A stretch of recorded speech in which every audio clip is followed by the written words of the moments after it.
Hello everyone and welcome to my YouTube channel. My name is Andrew. Today I'm continuing with my review and commentary on the 2005 documentary Earthlings. It is a fantastic documentary. I would suggest that everyone watch it. At some point, be aware that it is adult. It should be only for adults because of some very graphic content, a lot of graphic content involved with the cruelty and killing of animals. So today I'm going to be talking about my conclusions when it comes to this documentary. But this video is a little different than most that I do. So for a normal video, what I do, I'm going to go behind the scenes a little bit here, but I'll if I use the Coffee Thoughts video that I released just before the beginning of this series, what I generally do is I only have I only create an outline. I don't actually create a script. So for instance, for the Coffee Thoughts, all I had was I had bullet point, new year, new look, to talk about my new look, and then another bullet point, New Year's resolutions, to talk about me wanting to lose more weight.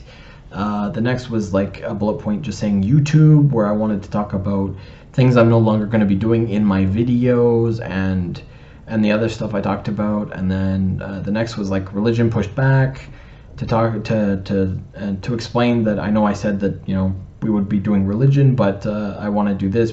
And then the last bullet point was just Earthlings. So basically I just talk off the top of my head and just follow those bullet points. I might have, if I need like stats or if I need certain quotes, I will include those in the outline, of course, because I don't want to get those wrong. But for the most part, it's just talking off the top of my head. This one's different. I started writing my points to this, and there were so many things that I just wanted to say, and I just started actually writing a letter. And this is an open letter. To anyone who watched any of my comments on Earthlings, they're more than welcome to hear what I wrote. This letter specifically is for, I directed this letter specifically towards vegans and animal rights activists, especially those who asked me to watch Earthlings.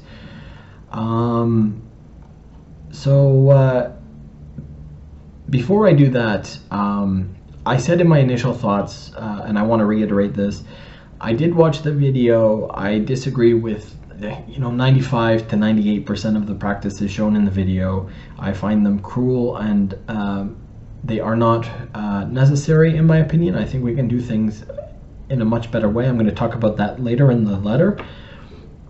But that does not mean I'm going to become vegan, and I will also explain that in the letter too. So here it goes, and I hope you enjoy. And yes, this is going to be a lot of reading, so bear with me please and thank you. I hear the argument that it is not natural to keep or farm animals. Really? Certain species of ants farm aphids. Ants will herd, protect, bring them to the quote-unquote barn, aka the nest, at night, quote-unquote milk them, aka extract honeydew and eat it, and even build pastures where the aphids can roam freely but still contained. That sounds a lot like a dairy farm to me. I have a question for everyone to think about. If a predator, and we'll use a lion as an example, had the opportunity and ability to keep its prey in a paddock, and whenever it needed food, the lion would go in, kill a prey animal, and eat it, are you really naive enough to think, no, a lion wouldn't do this? It would care about the prey suffering or think that that isn't natural? Although predators probably do not acutely know, I believe they are at least sub or unconsciously aware that when they hunt, the net energy gained from their food must be more than the net energy lost in the hunt. This is why predators will give up a chase even though to us it looks like they're about to catch their prey. At some instinctual and probably unconscious level, they realize the amount of energy to close the gap, catch and hold the prey, and then kill it would no longer be worth it, and it is better to just start again with more favorable conditions. This is also why predators like to hunt and kill young, injured, ill, or old animals. These animals are generally slower, tipping the energy use versus gain to the predator's favor. They never do it because they care about the prey animal and want to put it out of its misery. Predators only ever do this for their own benefit. If the lion had the opportunity and ability, of course it would keep its prey in a paddock. The lion would win the energy loss versus energy gain equation every time. It would still have to catch its food, but it would be much easier. And if a lion could do that, why wouldn't a lion also feed its prey to make sure they were nice and healthy for when it needed a meal? And why wouldn't the lion try to breed the prey so as to have a continual stock of food that he could eat from whenever necessary? Why wouldn't the lion also protect the prey in the paddock from other predators? All of this would be in a lion's best interest. I hear the vegan and animal rights activists' eyes rolling through my computer. Humans have a choice. They can eat other things. Humans are omnivores, whereas lions are carnivores, so they don't have a choice. Well, if lions are carnivores, and I'm not arguing that they aren't, they absolutely are, that means they're supposed to eat meat. That also means that if humans are omnivores, and again, not arguing that point, we absolutely are, it means we are supposed to eat meat and plants. That's being said, let's not use lions, but instead put bears into the previous scenario. Most bears are omnivores like humans, so they also have a choice as to what to eat. Are they evil or morally corrupt for eating meat? Admittedly, they are far crueler, if a bear can be considered crueler, than we are when it comes to killing their prey. They hold them down and eat them alive. Oh, and I can hear the arguments now. What about the pandas? They only eat plants, so that means other bears can too. Okay, well what about polar bears? They only eat meat, so that means other bears can too. The type of food a polar bear or panda eats doesn't come down to choice. It's how they evolved over time. All other bear species evolved to eat both meat and plants. And they eat what they can, when they can, with no real choice involved. If they could keep their prey in a paddock, they would. I believe they would still also eat plants. In the wild, a bear's diet consists of 90% plants and 10% animals. So again, if they could, I believe they would plant seeds next to the paddock in nice rows, water and fertilize, protect them from other animals, harvest them when ready, and store them for use year-round. It would make their lives significantly easier. Now, unlike a bear's diet of 90% plants, 10% animals, multiple studies have shown that the best functioning humans eat 50 to 65% plants and 35 to 50% meat. Not protein, meat. These studies show that these combinations provide the best functioning nutrition for the body as well as for the mind. Reaction time, processing ability, and other functions of the brain decrease when a human only eats plants or a human only eats meat, proving we are biologically meant to eat both plants and animals. These studies and others also disprove the idea that humans are evolving to a point where we no longer need meat in our diets. The next argument that I hear is that animals can't understand morality, so they can't behave morally, and it is not a fair argument to ask if a bear is immoral or evil for killing animals. Is a bear so simple as not to be aware it is inflicting pain? Does it contemplate the suffering of the animal it is eating? We honestly don't know. According to your beliefs, the bear is either a mindless dumb animal if it doesn't, or evil if it does. How about orcas that find seals and play with them to death? They don't even eat the seal afterwards, they just slap it with their tails and toss it in the air until it dies from the abuse. Orcas are the largest species of dolphin, and we know that dolphins are emotionally aware. Do they understand that they're causing suffering to the seal?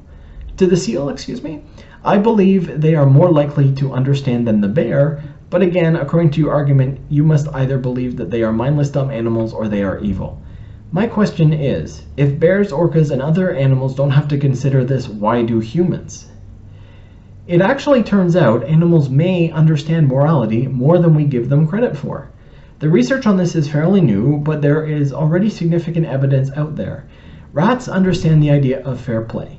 When play wrestling, a bigger rat will purposefully lose 30 to 40% of the time against smaller rats so that the smaller rats will continue to play with the bigger one. Humpback whales, with no benefit gained to themselves, have protected human divers and swimmers from sharks on multiple occasions.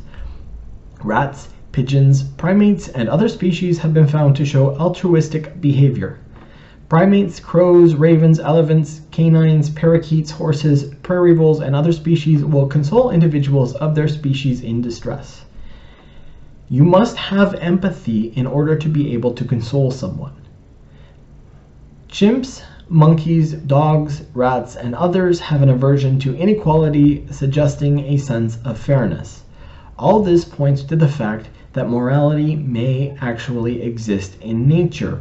We are not that special. I also hear the argument that we are not a part of nature anymore. Wrong. We are.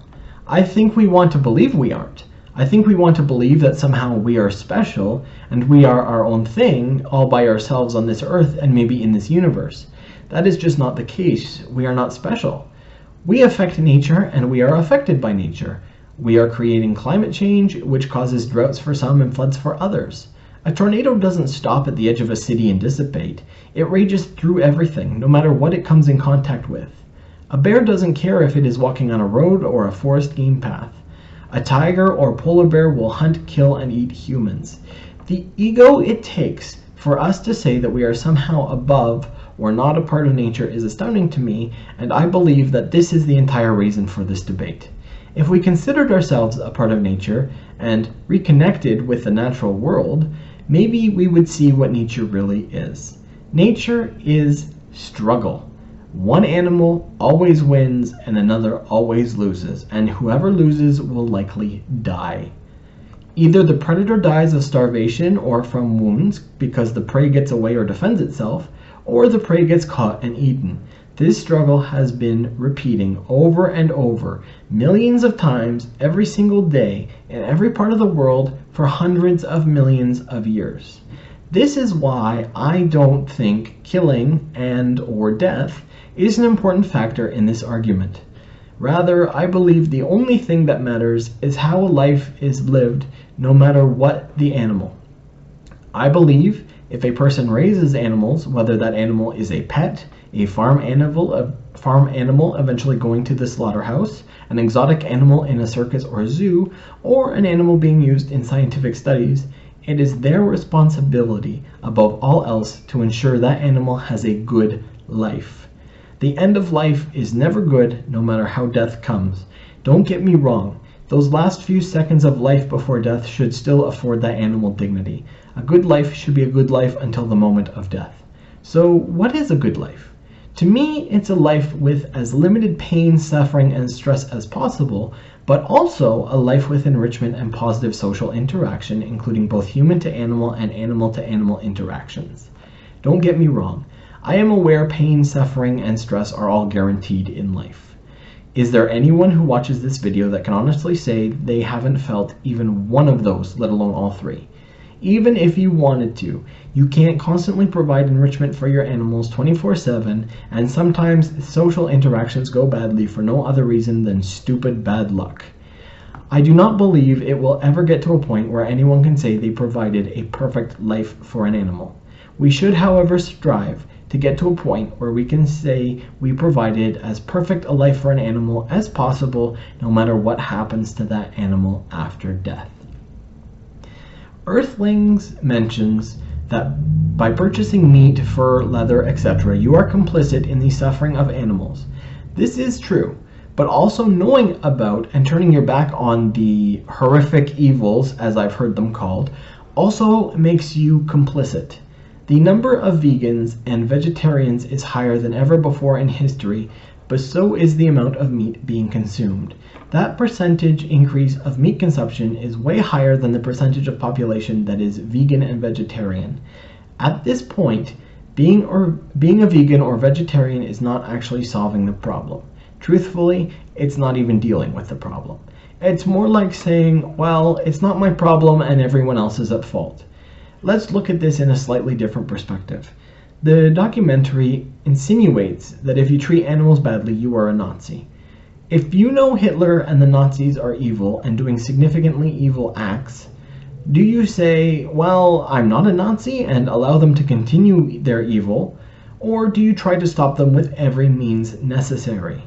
The first is not an acceptable answer. To put it another way, when teaching about bullies, we teach our kids that there's no such thing as a bystander. You are either part of the problem or part of the solution. Your vegans, aka bystander stance, no longer exists.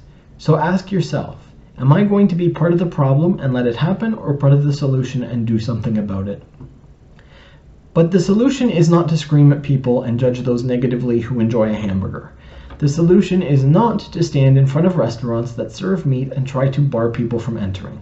The solution is not to go into fast food restaurants and pour red paint on the ground and tell everyone they are evil for eating there.